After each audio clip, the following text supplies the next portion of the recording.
Good morning. Welcome to episode 18 of Tea, Coffee, and Torah. I'm glad to have you with me this morning. First of all, I have a great announcement to make. I have finished my book. I did all the final edits. So the Does Jesus Exist should be out here in the next couple of weeks. We're still waiting on the typesetter to do a few things. And when they're finished with their work, it's going to go live. So be looking for that because I'm going to start posting. I'm also going to start posting a lot of excerpts and a lot of quotes from the book. So don't be intimidated. My first book was rather long, The Yahweh Exists Volume 1. But this one, the text itself is only 186 pages. So it is a lot shorter, easy to read. And it's really a story of my personal journey and the evidence that I've considered as in my quest for truth and the scholarship I have considered. So anyways, I hope you'll check that out. It is not live on Amazon yet, but I will certainly post when it is. So we have been talking about Tel El-Arad and about the high places in Israel. Today, I want to step back a little bit. I want to go back to kind of the foundation of the high places, where they take off, where they become popular, and why we see this become an issue in Israel.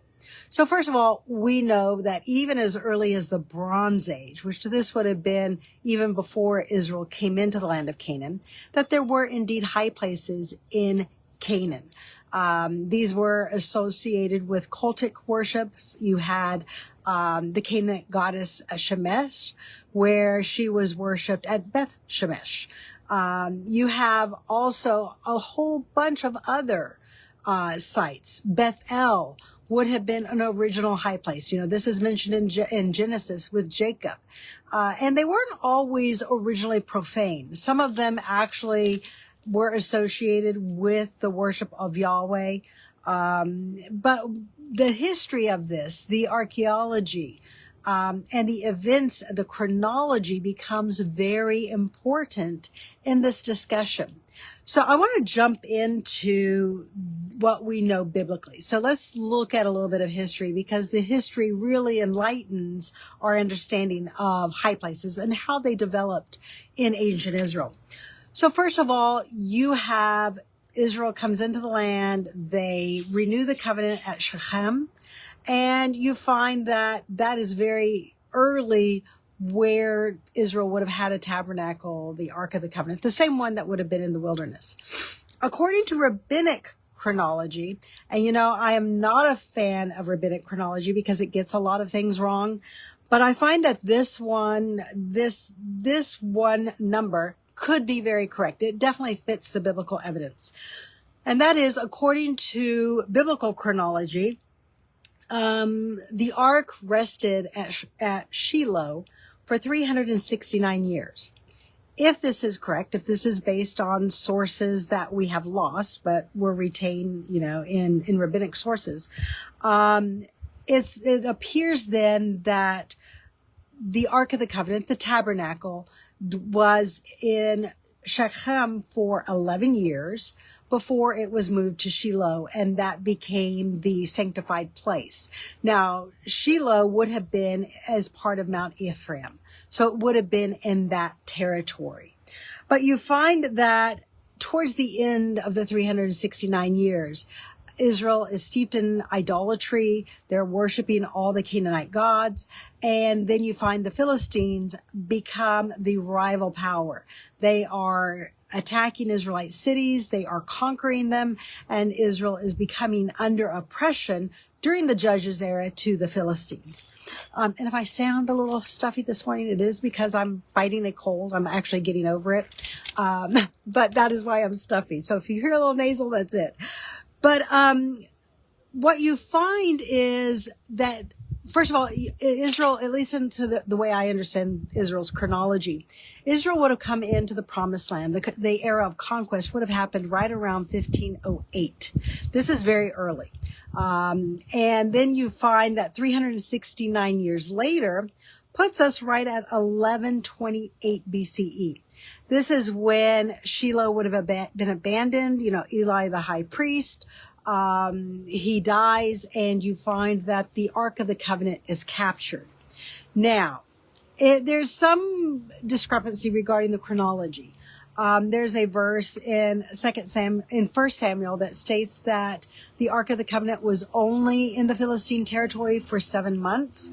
And that very well could be, but whatever the case is, there is a gap of, let me see here in my notes, of a good 100 years, almost 100 years. It's actually, I think, closer to 76 years, where the Ark of the Covenant doesn't have a home. It's not in Israel. And then finally it comes to rest for Mizpah. We're told in 1 Samuel 7:12 that the Ark of the Covenant comes to rest in Mizpah and is there for 20 years. So this dates us right around to 1071 BCE that the Ark enters Mizpah. And this is fascinating because if you look at Judges, and not just Judges, even down into the days of Jeremiah, Mizpah becomes an administrative center. It becomes a place that Israel gathers for all of her assemblies. And she likely also gathers there to celebrate Sukkah, to celebrate all the holy days. And the reason for this is it appears that Shiloh was probably sacked by the Philistines during this time period. You know, Jeremiah tells us that Yahweh forsook the place of Shiloh and he removed his name from that site. It appears that Mizpah had better defenses. It also had a view. And today Mizpah is identified with the Palestinian occupied city of Ramallah. So this area, when you look at it geographically, had a great view of the horizon where you could have seen enemies coming. It was very defendable. It was also fortified so that it could again be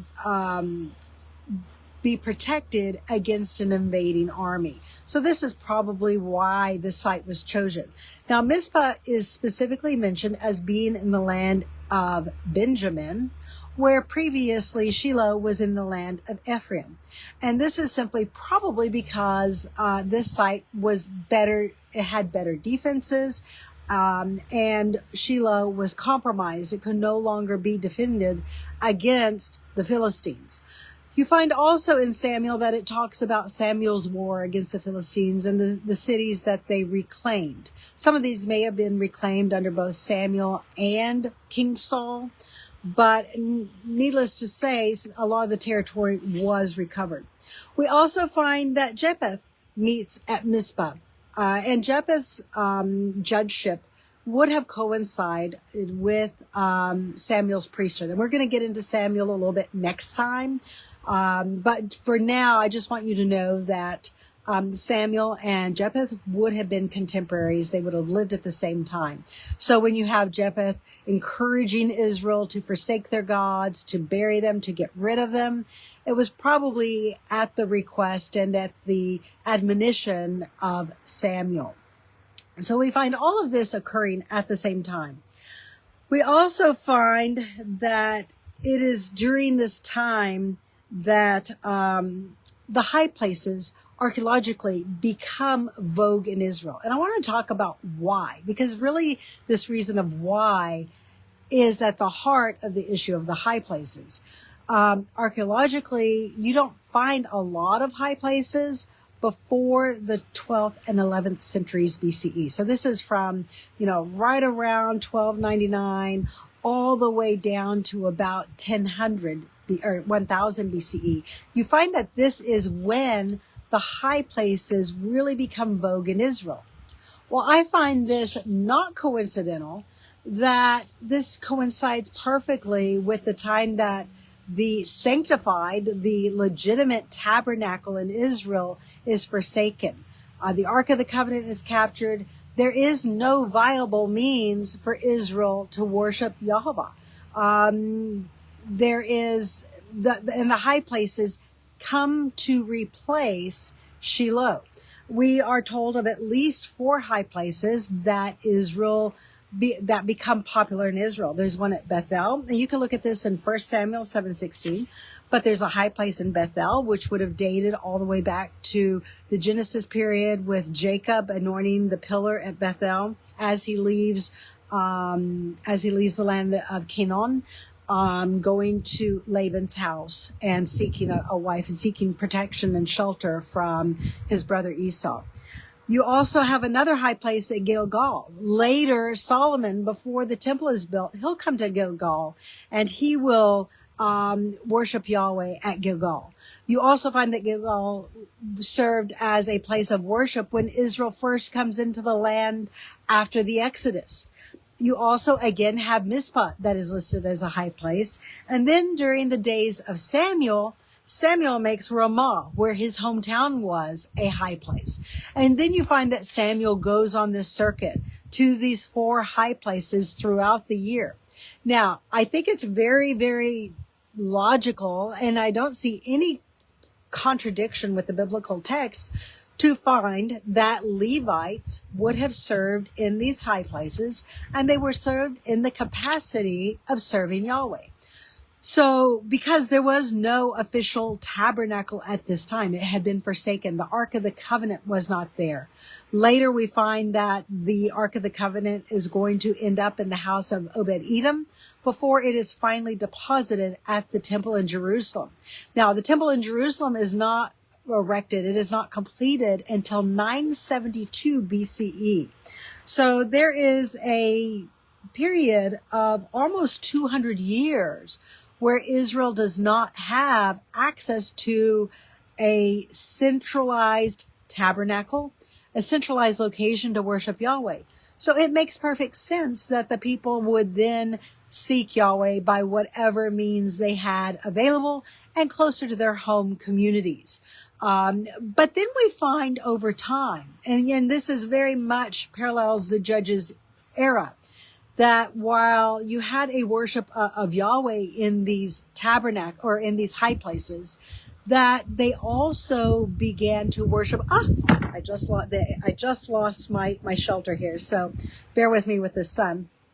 The wind took that away.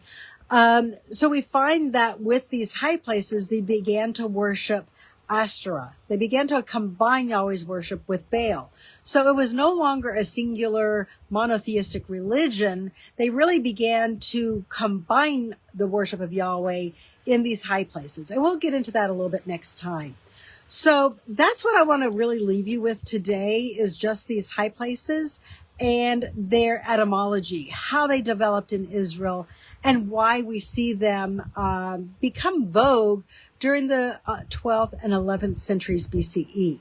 Now, another point that I want to make is when we come back in our next couple of sessions, let me grab a swig of Joe here, and that is our landscape here is going to change. The setting is going to change. I am going to be going inside because it is getting colder. And I'm sorry, I can't do these in 32 degrees. I know I can put a coat and a blanket on, but I'd rather be inside. So I hope you'll join me next time. We're going to delve into this deeper. We are going to come back to Tel El-Rod and other high places. And we're also going to come back to the use of cannabis in high places and how it became vogue throughout the ancient Near East in the 8th century BCE. And see how this even likely informs us of King Uzziah and why King Uzziah's ingress into the temple and trying to burn incense was so was considered such a violation of what was sanctified according to the written Torah. So join me next time. I've enjoyed this time with you. Oh, I've got to get some shelter here. My eyes are watering. But I've enjoyed this time with you. I pray you'll join me next time and have a fantastic day. And look for my book, Does Jesus Exist?